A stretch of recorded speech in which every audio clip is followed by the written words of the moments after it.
পৃথিবীর সকল বিবাহিত নারীদের উদ্দেশ্যে আমি বলবো, স্বামী থাকতে স্বামীর মূল্য দিন। আপনার স্বামী যখন আপনার পাশে থাকবে না, তখন আপনার বাবার বাড়ির মানুষও আপনাকে মূল্য দিবে না। শ্বশুর বাড়ির মানুষ তো অনেক পরের ব্যাপার। কথায় আছে না, দাঁত থাকতে দাঁতের মূল্য দিতে হয়, ঠিক এরকমই ব্যাপারটা। স্বামী যতদিন বেঁচে আছে এবং আপনার কাছে আছে, যত্নে করে রাখুন, কারণ এই মানুষটাই একমাত্র আপনার পৃথিবীতে সবচাইতে বেশি আপন। না সন্তান, না মা বাবা, না ভাই বোন, সব কিছুর ঊর্ধ্বে হচ্ছে স্বামী। আমি যদি সেদিন রাগ করে আমার স্বামীর সাথে ঝগড়া করে আমি আমার মা বাবার বাড়িতে না যেতাম, তাহলে এই জিনিসটা আমি রিয়েলাইজ করতে পারতাম না। মায়ের কথা শুনে বাবার বাড়িতে স্বামীর পকেট থেকে টাকা চুরি করে অনেক টাকা পাচার করেছি। নিজের নামে জায়গা কেনার জন্য অনেক বড় একটা ধোঁকাও খেয়েছি। এত টাকা বাবার বাড়িতে পাঠানোর কারণে সংসারের খরচের হিসাব স্বামীর কাছে ভালোভাবে দিতে পারতাম না, যে কারণে কয়েকদিন পরপরই তার সাথে আমার ঝগড়া হতো। আমার মা আমার বাড়িতে এসে থাকার আগে আমার স্বামীর সাথে আমার কখনো এই সমস্ত বিষয়ে ঝগড়া হতো না। ও আমাকে চোখ বন্ধ করে বিশ্বাস করতো। যখন আমার মা এসে আমাকে কুবুদ্ধিগুলো দিয়ে গেল, আমিও সেই বুদ্ধিমতো কাজ শুরু করি। তারপর থেকে আমার স্বামীর সাথে আমার বনিবনা হতে খুব সমস্যা হয়। টাকা পয়সার হিসাব দিতে পারি না, কারণ দিব কিভাবে? এখান থেকে টাকা পাচার করে তো আমি আমার বাবার বাড়িতে পাঠাতাম, যেটা আমার কাছে খুবই ন্যায্য মনে হতো। কিন্তু এই জিনিসটা যে কতটা নিকৃষ্ট একটা কাজ, এটা আমি বুঝতে পারিনি। বাবার বাড়িতে যখন যার টাকা লাগবে তখনই পাঠিয়ে দিতাম, কিন্তু যখন আমি বিপদে পড়লাম কেউ আমাকে একটা টাকা দিয়েও হেল্প করেনি। বরঞ্চ আমার নিজের টাকাই আমি পাইনি আমার মায়ের কাছ থেকে। মানুষ বলে নিজের পেটের সন্তানের সাথে নাকি কখনো মা বাবা বেইমানি করে না, কিন্তু আমার বেলায় তো পুরোটাই উল্টো হলো। আমি তো তাদের নিজের সন্তানই ছিলাম আমার জানা মতে, কিন্তু আমার সাথে তো তারা ঠিকই বেইমানি করলো। 5 লক্ষ টাকা দিয়ে জায়গা রেখেছিলাম বাবার বাড়িতে, শুনেছিলাম কোন চাচার কাছ থেকে যেন জায়গাটা রেখে দিয়েছে আমার বাবা মা। অথচ যখন এই জায়গার কাগজপত্র চাইলাম তারা আমাকে দেখাতে পারলো না। তারপর আর কিছুদিন আমি কাগজপত্র চাওয়ার কথা ভুলেই গিয়েছিলাম। কিন্তু হঠাৎ করে যখন আমার স্বামীর সাথে ঝগড়া হলো, তখন আমি আমার মেয়েটাকে নিয়ে আমার বাবার বাড়িতে গেলাম কিছুদিন থাকতে। আমার স্বামীরও আমার প্রতি অনেক অভিমান ছিল, কারণ সে খুব সহজ সরল মানুষ ঠিকই ছিল, কিন্তু তার সাথে মিথ্যা বললে আর সে যদি সেই মিথ্যাটা ধরে ফেলতো, তার রাগ নেভানো অনেক কঠিন হয়ে যেত, কারণ সে মিথ্যা কথা পছন্দ করতো না। আর যেই কাজটা আমি তার সাথে প্রতিনিয়ত করে যেতাম, বাচ্চার এটা লাগবে, আমার এটা লাগবে, এই কথা ওই কথা বলে অনেক টাকা তার কাছ থেকে নিয়ে আমি বিগত 3 বছরে এই সব কিছু নিয়ে যখন ঝগড়া হতো, মার কাছে বললে মা বলতো যে এই সমস্ত বিষয়ে ঝগড়া করলে বলবি তুমি আমাকে বিশ্বাস করো না, আর তাছাড়া আমার বাবার বাড়িতে কিসের কমতি আছে যে আমার তোমার থেকে নিয়ে দিতে হবে? সব সময় কথা দিয়ে জামাইয়ের উপরে থাকবি, কোনোভাবেই জামাইকে জিততে দিবি না। যদি জামাই কথায় জিতে যায় আর তুই যদি হেরে যাস, তাহলে বুঝবি ওর কথাই তোকে সারা জীবন চলতে হবে। মার কথা মতো স্বামীর সাথে তর্ক করা শুরু হয়। যদিও তার আর আমার বয়সের পার্থক্য বেশি ছিল না, তারপরও তাকে যে ন্যায্য সম্মানটুকু দেওয়া প্রয়োজন সেটুকুও দিতাম না। সে যা বলতো তার পিছন তর্ক করতাম, যাতে করে সে আমাকে কোনো কিছু বলার আগে দুবার ভাবে। অথচ আমি ভুলেই গিয়েছিলাম যে এই মানুষটা আমার স্বামী, এই মানুষটা আমার কাছে সম্মানের জায়গা। 2টা বছর ভালোই সংসার করেছিলাম, কিন্তু যেদিন থেকে আমার মা আমার সংসারে নাক গালানো শুরু করলো, আমার সংসারটা ধ্বংস হওয়ার পথে গেল। সব হারিয়ে এখন বুঝি যে আমি কত বড় ভুল করেছি, কিন্তু যখন ভুলগুলো করছিলাম তখন আমাকে বোঝানোর মতো কেউ ছিল না। ঝগড়া করে স্বামীর সাথে মা বাবার বাড়িতে যাওয়ার পর যখন হাত খরচের টাকার প্রয়োজন পড়তো, মার কাছ থেকে চেয়ে নিতে খুব লজ্জা করতো, কারণ স্বামীর কাছ থেকে টাকা নিব না বলেই তো চলে এসেছিলাম। ভেবেছিলাম আমার টাকা তো আমার মায়ের কাছে আছেই, কিন্তু না। 1 দিন 2 দিন 3 দিন 4 দিনের দিন আমার মা আমাকে বলে বসলো, তোকে আর কতদিন এভাবে বসিয়ে খাওয়াবো আমরা? তোর তো কিছু করা উচিত, আর না হলে স্বামীর বাড়িতে ফিরে যা।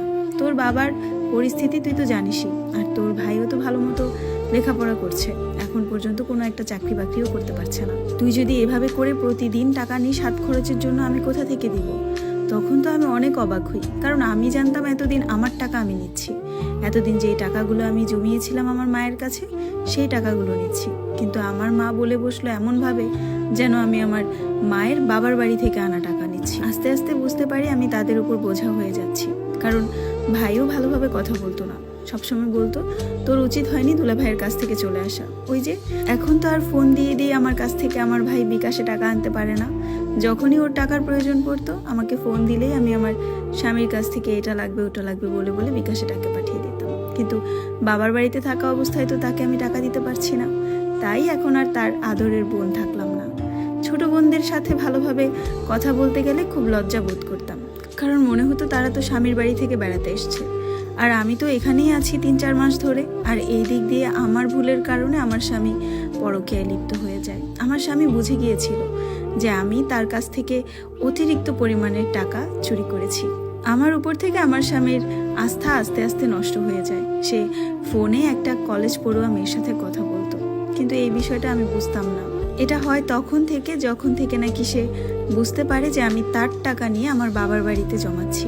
মায়ের কুবুদ্ধি শুনে স্বামীর ভালোবাসা হারালাম, স্বামীর সংসার হারালাম, এমনকি মা বাবার কাছেও এখন বোঝা হলাম। কারণ কোনো মেয়ে বিয়ের পর আর মা বাবার জন্য আপন থাকে না, সে পর হয়ে যায়, সে একমাত্র স্বামীর আপন থাকে। অথচ আমি বোকা মেয়ে, স্বামীর ভালোবাসা না বুঝে স্বামীর কাছ থেকে টাকা পয়সা জমানোর ধান্দায় স্বামীর ভালোবাসাই হারিয়ে ফেললাম। একদিন আমার স্বামীর সাথে আমার ফোনে প্রচুর ঝগড়া হয়, কারণ ওকে ফোন দিয়ে আমি ফোন ব্যস্ত পাই। কোনো না কোনোভাবে আমি খবর পাই ও অন্য একটা মেয়ের সাথে সম্পর্কে জড়িত আছে। যখন ওকে আমি জিজ্ঞাসা করি, তখন ও আমাকে বলে যে বাবার বাড়িতে তো কম সম্পদ করনি, সেটা দিয়ে এখন ভালোই মেয়েকে নিয়ে থাকতে পারবে। আর তাছাড়া আমি আমার মেয়ের খরচ অন্য কারোর উপর রেখে দিব না, আমি প্রতি মাসে আমার মেয়ের খরচ পাঠাবো, কিন্তু তোমাকে আমি আর আনবো না। তারপর আমি আমার মাকে যখন এই কথাগুলো বললাম যে মা, তোমাদের জামাইয়ের টাকাগুলো ফেরত দিয়ে দাও, কারণ এই টাকাগুলোর কথা ও জেনে গেছে। আমি মোটমাট 3 বছরে প্রায় 20 লক্ষ টাকার মতো আমি আমার বাবার বাড়িতে দিয়েছি, এই টাকাগুলো দিয়ে দিতে বললাম। তখন আমার মা আমাকে বলে যে এই টাকা আমি কিভাবে দিব এখন, এই টাকাগুলো তো তোর ভাইকে বিদেশে পাঠানোর জন্য জমা দেওয়া হয়ে গেছে।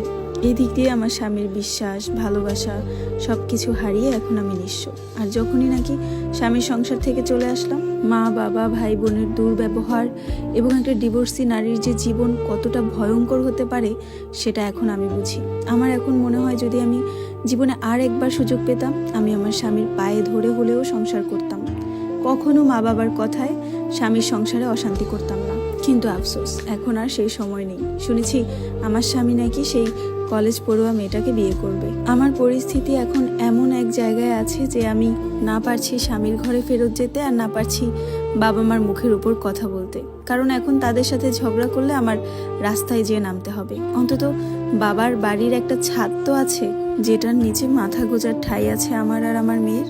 হ্যাঁ, আমার মেয়ের জন্য আমার স্বামী আলাদা করে টাকা দেয় প্রতি মাসে 5,000 করে। এটা ওর স্কুল ফি, টিউটর ফি, আরবি পড়ার সব কিছু মিলিয়ে চলে যায়। আমার মেয়ের 12 বছর, মেয়েটাকে নিয়ে অনেক কষ্ট করে আমার চলতে হচ্ছে বাবার বাড়িতে। মেয়েটাকে বিয়ে দেওয়ার সময়ও অনেক লজ্জা পেতে হবে আমার, কারণ আমার ভুলের কারণে আজ আমার স্বামী আমাকে ছেড়ে দিয়েছে। আমি বলবো আমার মতো ভুল যেন কোনো নারী না করে। স্বামী থাকতে স্বামীর মূল্য দিন। এই মানুষটা চলে গেলে আপনার জীবন থেকে আপনার জীবনটা মূল্যহীন হয়ে যাবে। হ্যালো, আসসালামু আলাইকুম এভরিওয়ান। রাবেয়া নামের মেয়েটির জীবনের স্টোরি এখানেই শেষ হচ্ছে। স্টোরিটি যদি আপনাদের ভালো লাগে অবশ্যই শেয়ার করে দিবেন এবং ফলো দিয়ে পাশে থাকবেন এমন বাস্তব জীবনের গল্প শুনতে। সবাই ভালো থাকবেন, সুস্থ থাকবেন। আল্লাহ হাফেজ।